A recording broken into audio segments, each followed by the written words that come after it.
I want to go back to what we were talking about in case of evacuation. Now, folks, listeners, audiobookradio.net, again, hi, John. I had an opportunity to go. First of all, let me just say you're listening to Visions, a series of visits almost everywhere. I'm your host and fellow traveler, Herb Malsman. We're in New York City, my hometown. And this is the first program I'm doing, New York City Visions, that will be specifically first and foremost going to audiobookradio.net. It is a real pleasure being on Audiobook Radio. I'm so proud and so honored to be a part of it, and I hope you folks are enjoying it.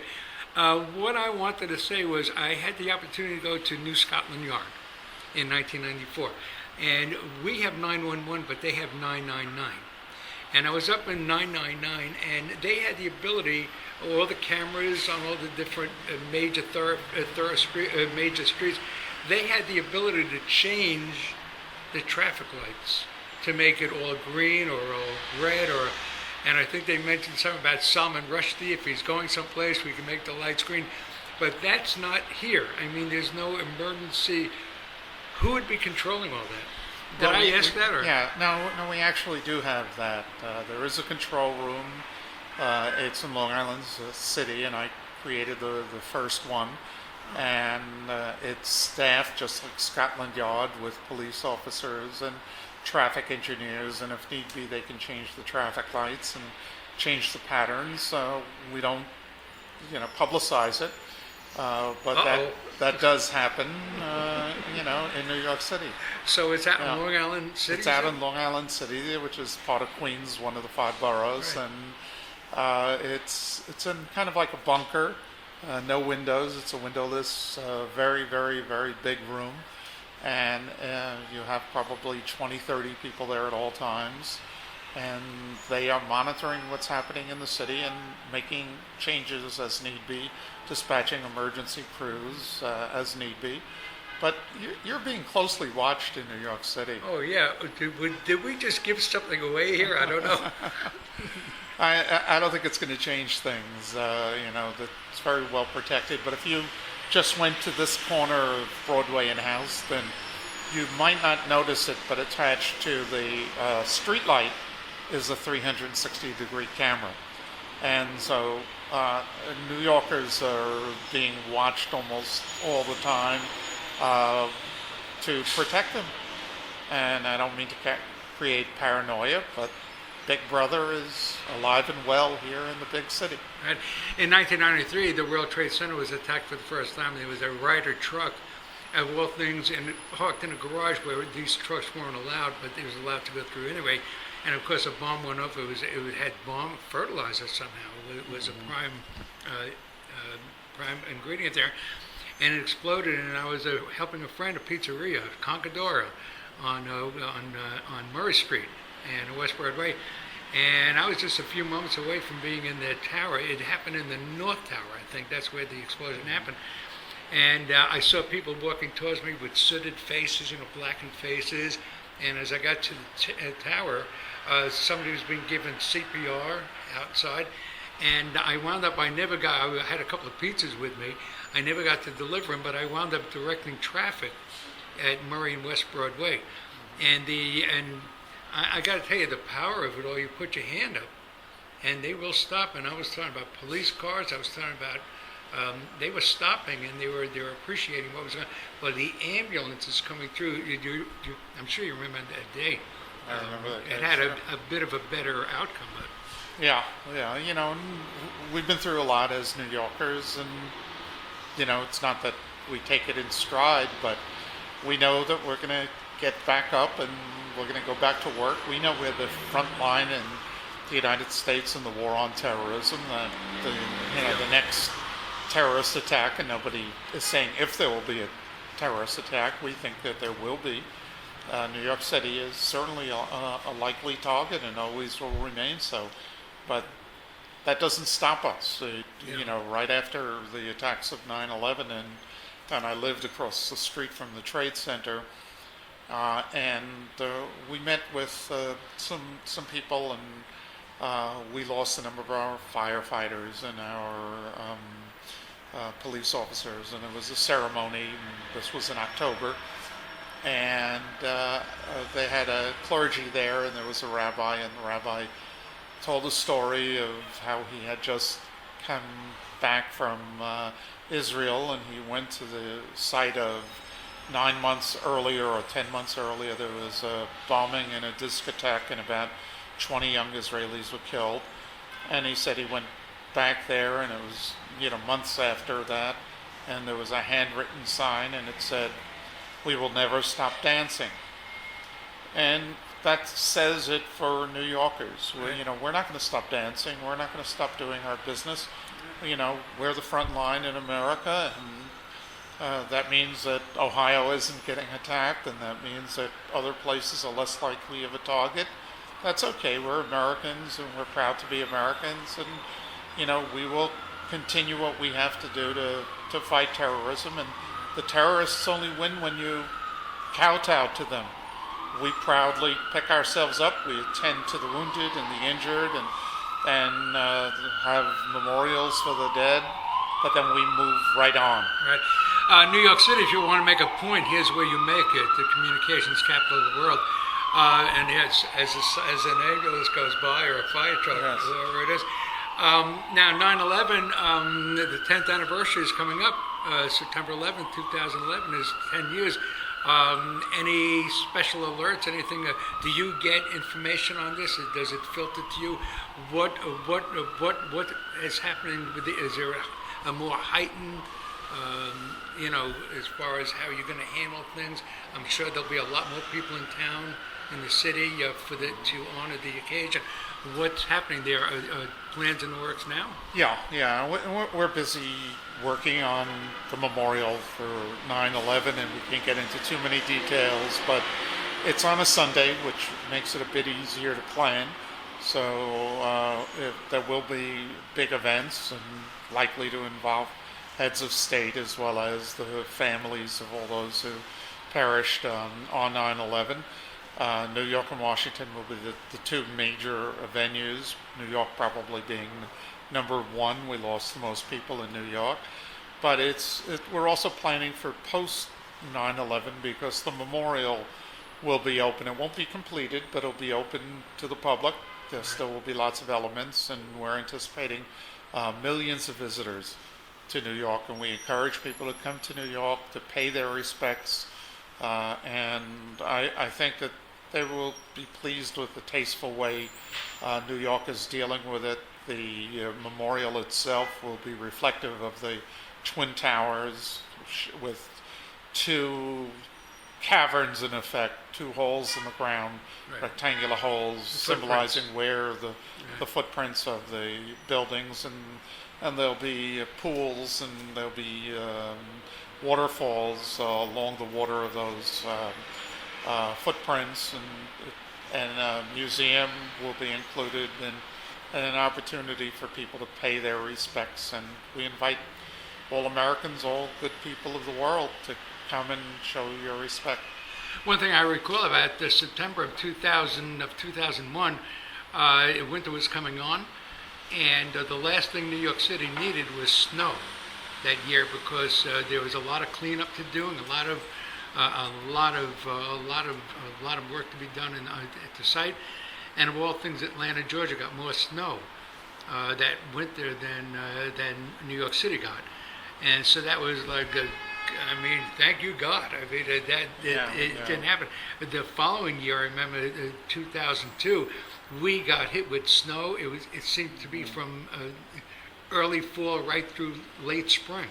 We just we had a 23-incher, but for some reason there was. Do you recall the? I recall, and September 11th was absolutely a beautiful day, but I do remember for 3 or 4 months we didn't even have much rain that hampered the operations that went on there, and for that first year, so that we can finally get to start the rebuilding.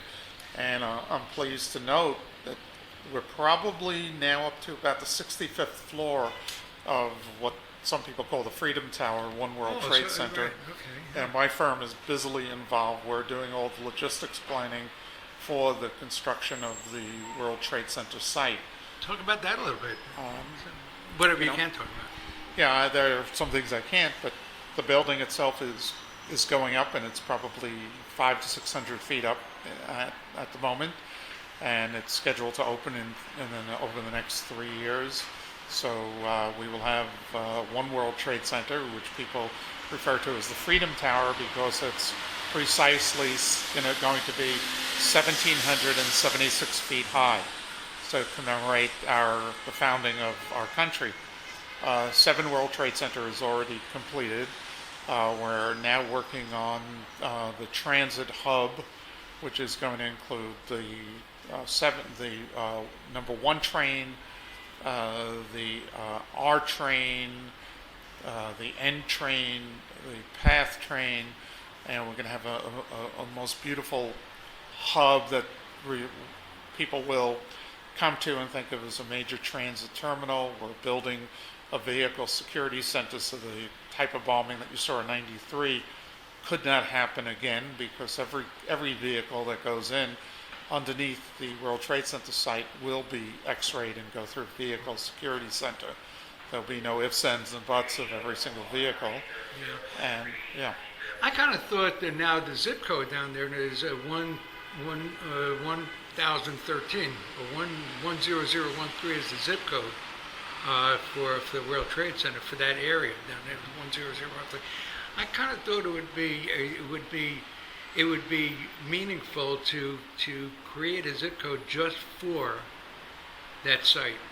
I mean, in Washington D.C., every building has its own zip code, and I really think it should be honored with its own identification. You know, a combination of 9/11 somehow. I don't know if it sounds corny to you, but I really think that would be a good thing to give it its own, make it its own. I'm getting goosebumps just thinking about something making like it its own neighborhood. 10911. Maybe it's the first I've heard of it. Yeah, I kind of thought that would be a good idea. You know, 1001 thing. Even the 13 is a little odd. You know, there a lot of people in the community don't want it to be only about 9/11. It's what's really amazing about Lower Manhattan is it's the fastest growing community in New York City, one of the fastest growing communities in the country. When I lived there in 2001, there was about 22,000 people that lived in Lower Manhattan. Now it's closer to 60,000, and it's growing by leaps and bounds.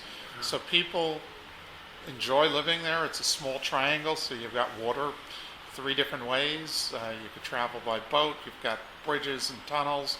You've got great subways.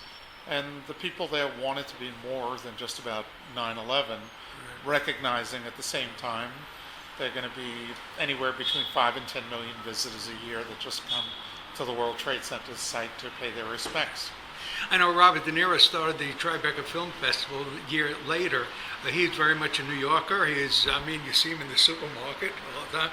And he wanted to revive the area, and I'm sure that was the driving force behind the Tribeca Film Festival, to bring people back into the area. So he's very much the New Yorker.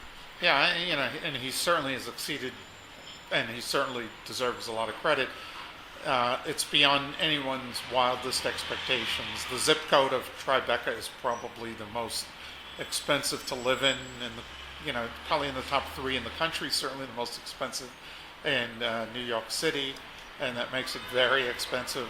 And it's not that it's such a beautiful area. It's treeless for the most part, and it's kind of hard-looking buildings, but people have really caught on. Living in Tribeca is the hippest place to live on Earth. It used to be all about electronics in that area.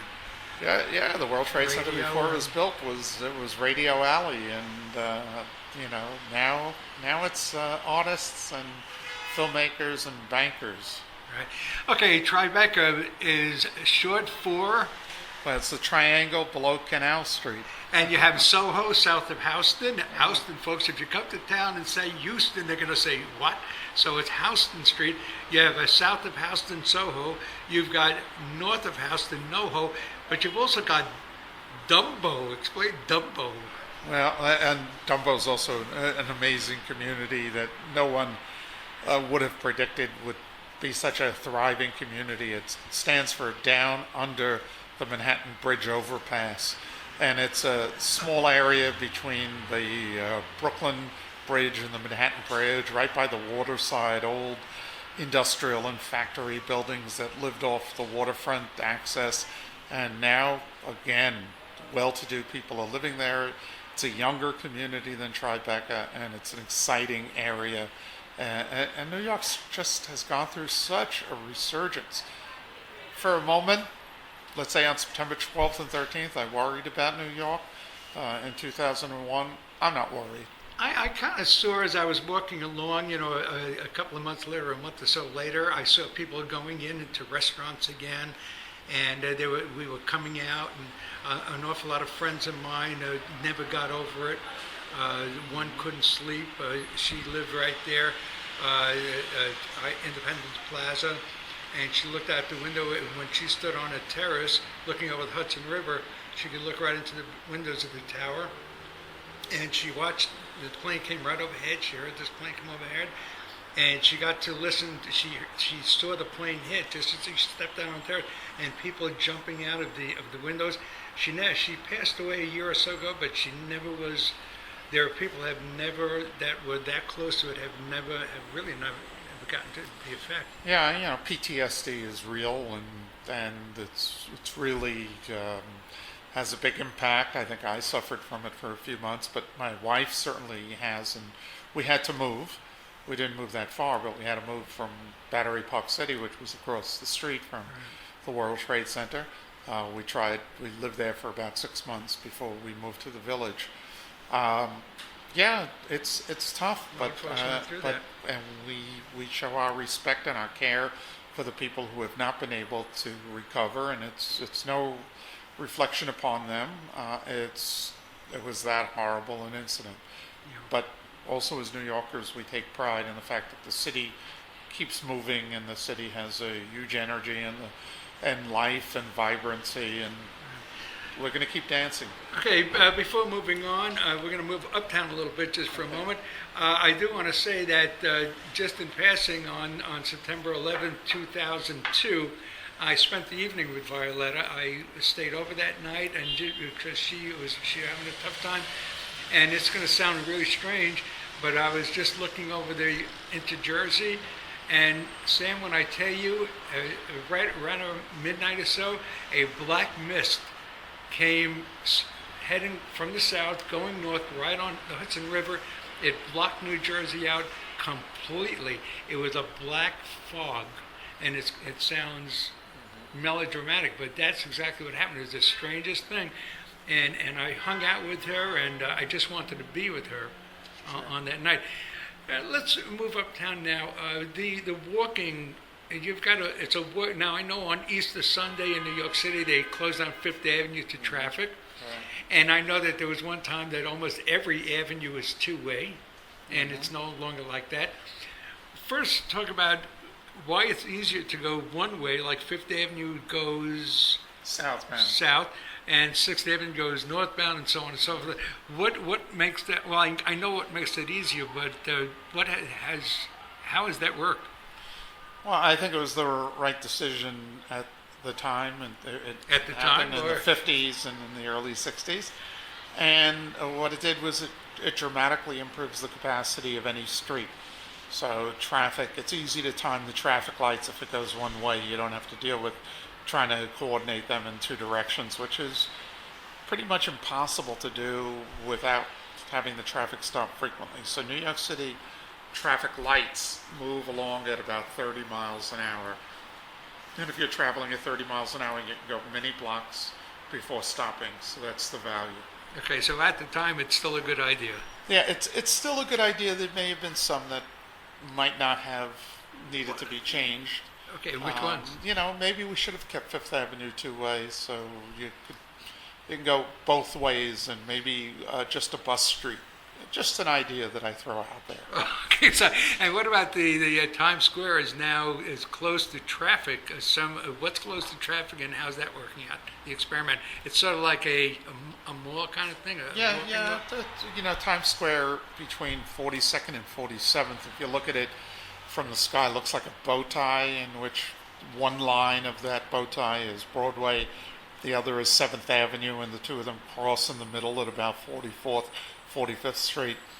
And one part of that bow tie, the Broadway part of that bow tie, is now pedestrians only. Okay. So it's been pretty successful. Yeah. Okay. You've won some awards. What are some of those awards? Let's talk about that. Well, I've won. Been very fortunate. I've received from the awards from the American Society of Civil Engineers, the Institute of Transportation Engineers, the Society of American Engineers, a number of different awards for work that I've done during the course of my career. Folks, what happened just now, we must be on at least 45 minutes now, because my tape recorder in my pocket just went off. It read its course on the tape. I'm with MP3 player also. I hope this is going well because I'm not monitoring in my ear. So this may be exactly what I needed to lose that tape recorder now, but so far so good. Anything you want to say as we go out? Anything you want to... Well, I just want to encourage people to think of transportation as having a huge impact on our planet, and think, just like we now say, before you print this email, think about the planet. Before you get into your car, think about the planet. And it might be healthier for you to walk to the store to get that quart of milk rather than use a quart of gasoline. Okay. Anything to close with? Anything exciting happening here? And first of all, let me tell you something. Again, being in Myrtle Beach for the last couple of years, it's kind of quiet in the evening. I hear an awful lot of police vehicles and fire engines. For an area with only a couple 100,000 people in the whole county, there is as much emergency stuff happening here as in New York City. It's amazing and we're hearing nothing right now. But I'll tell you something. When I heard the sounds over here and the traffic, I'm so happy to be back in this mix again. There's such an excitement to walking around and smelling the fumes, and not the I don't want to knock it, but you know the talking on the street and in the subway, the guys panhandling and all that. It really is a pleasure to be back here. Welcome back. Okay, thank you.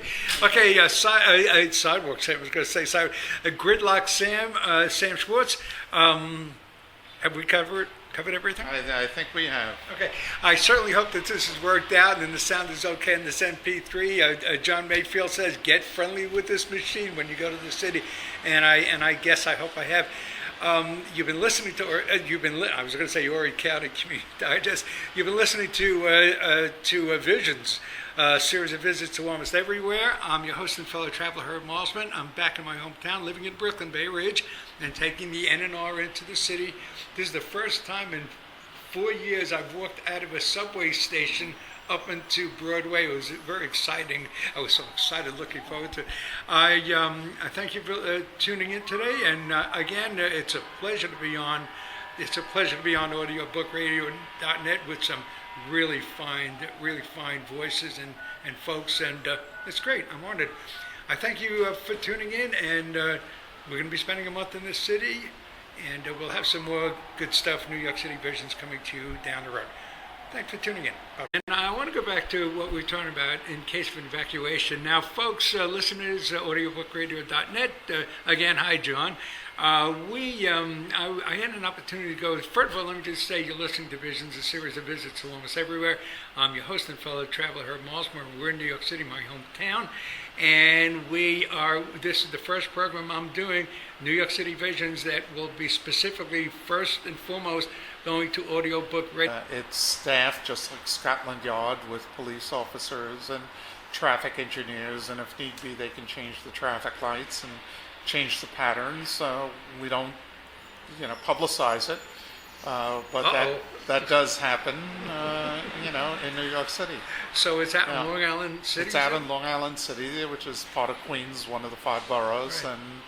It's in kind of like a bunker, no window. To change the traffic lights to make it all green or all red, and I think they mentioned something about Salman Rushdie. If he's going someplace, we can make the lights green. But that's not here. I mean, there's no emergency. Who would be controlling all that? Did I ask that? Or? Yeah, no, we actually do have that. There is a control room. It's in Long Island City, and I created the first one. And Audio.net. It is a real pleasure being on Audio Book Radio. I'm so proud and so honored to be a part of it, and I hope you folks are enjoying it. What I wanted to say was I had the opportunity to go to New Scotland Yard in 1994, and we have 911, but they have 999. And I was up in 999, and they had the ability, all the cameras on all the different major streets, they had the ability. It's a windowless, very, very, very big room, and you have probably 20, 30 people there at all times, and they are monitoring what's happening in the city and making changes as need be, dispatching emergency crews as need be. But you're being closely watched in New York City. Oh yeah, did we just give something away here? I don't know. I don't think it's going to change things.